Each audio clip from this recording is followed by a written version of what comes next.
Now let's play with this a little bit, because you've been here, your vibrations raised, you're speaking questions that you brought from before. So is there a subject that makes it easy for you to jump on a high-flying disc? That high-flying disc of well-being. Is there any subject that takes you there? Yes. Stock trading.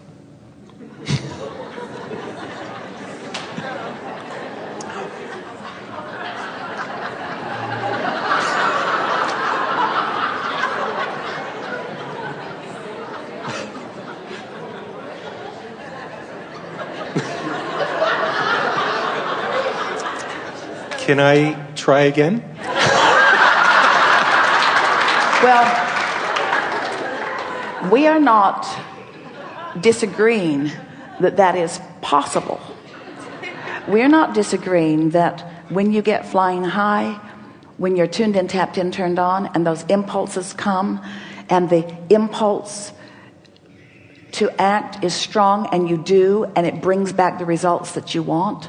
So there was nothing inappropriate about that answer, but it's a harder subject than we really wanted to start with.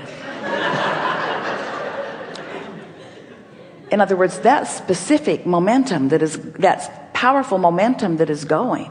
So what is your general understanding about stock trading that makes that an easy high-flying disc for you? Give us the general reasons that that's a high-flying disc for you.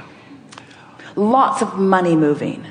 I love the mental challenges. I like the math part of it. I love the working with other traders. I love it's the thing I want to do if I didn't have anything to do. It's the books I love to read. All right, now this is really good, because what you've just proven here with something that was very real, in other words, that this was a really good conversation, is something that we've been saying about our human friends for quite a while, and that is momentum matters to you no matter what disc you're on. In other words, you'll choose the faster momentum. You would rather have drama on a lower disc than peace and calm on a higher disc in most cases, because you like the feeling of movement, because it's meatier, it's more interesting to you. Is there any subject that you could think of that just takes you to a good feeling place, that is less mental, less evolved? Is there anything else? Being in a wonderful relationship. All right, now that's a bad place to start right now.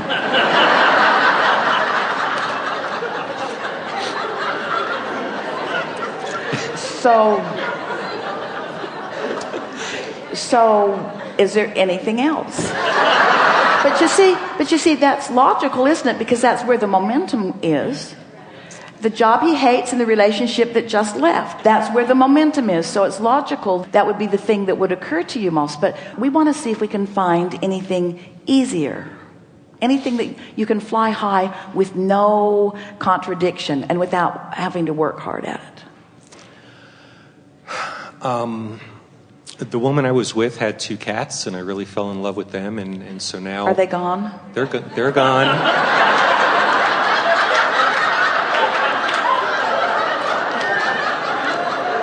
are gone too. I've been thinking they might be easier to replace than her. Infinitely, yes.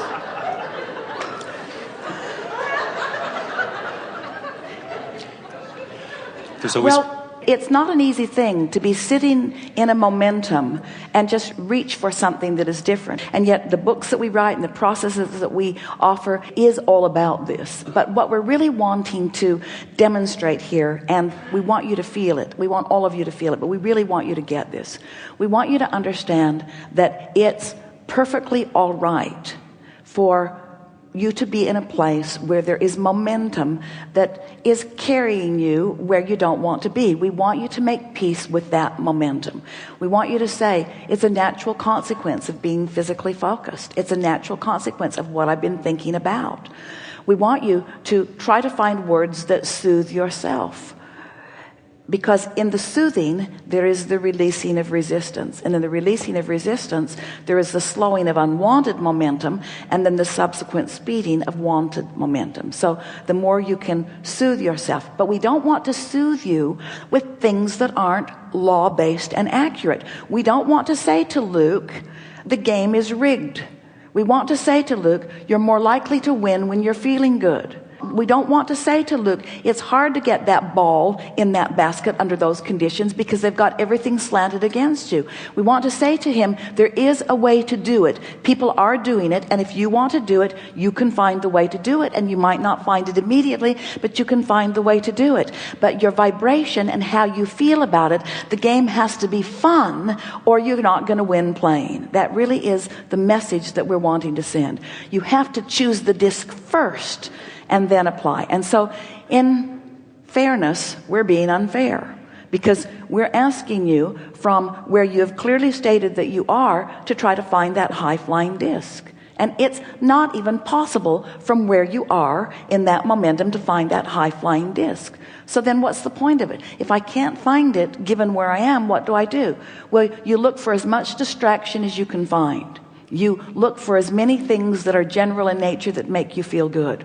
You set goals like, I'm going to pay attention to the way I feel. You set goals like, I really care about how I feel. You say, my singular goal is to get on that high-flying disc. My singular goal is to feel some positive emotion. My singular goal is to breathe deeply and feel good again. Esther remembers vividly after Jerry made his transition, sitting on the deck in Del Mar and looking out at the ocean and breathing her first really good, fresh breath of air that she'd had in a long, long time. And it felt in that breathing of it in like the big black cloud lifted.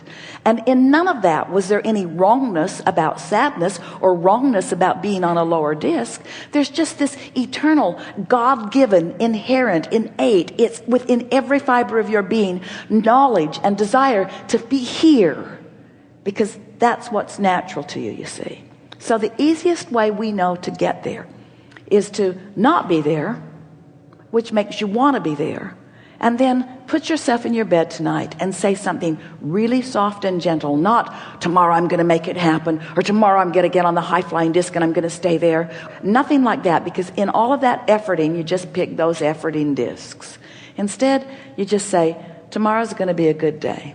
And I'm going to be aware of where I am. And I'm sure when I first awaken, I'm going to feel that conscious awareness of lack of negative momentum. And then when you awaken, just lie there for a moment and feel for it. And if you do that, we promise you, all of you, if your singular intent, when you put yourself to bed every night, is tomorrow I'm going to start here, and I might not even make it till breakfast, but I'm going to start there. And you do that tomorrow, and then whatever happens, happens tomorrow. And then the next day, you start there, and whatever happens, happens. And then the next day, you start there, and then whatever happens, happens. You might get a week or 2 or 3 into it, but it is our promise to you. You will find that high-flying disc, and it will be evident enough to you that then the results of that day. One of the things that was really on Esther's mind is that the week before, she had gone to that same fair. It's the first time she'd ever been there. They'd been in the area for years. First time they'd ever been there. And friends invited them to go to see Colby Calais and go to the fair. Now, this group of friends was high-flying.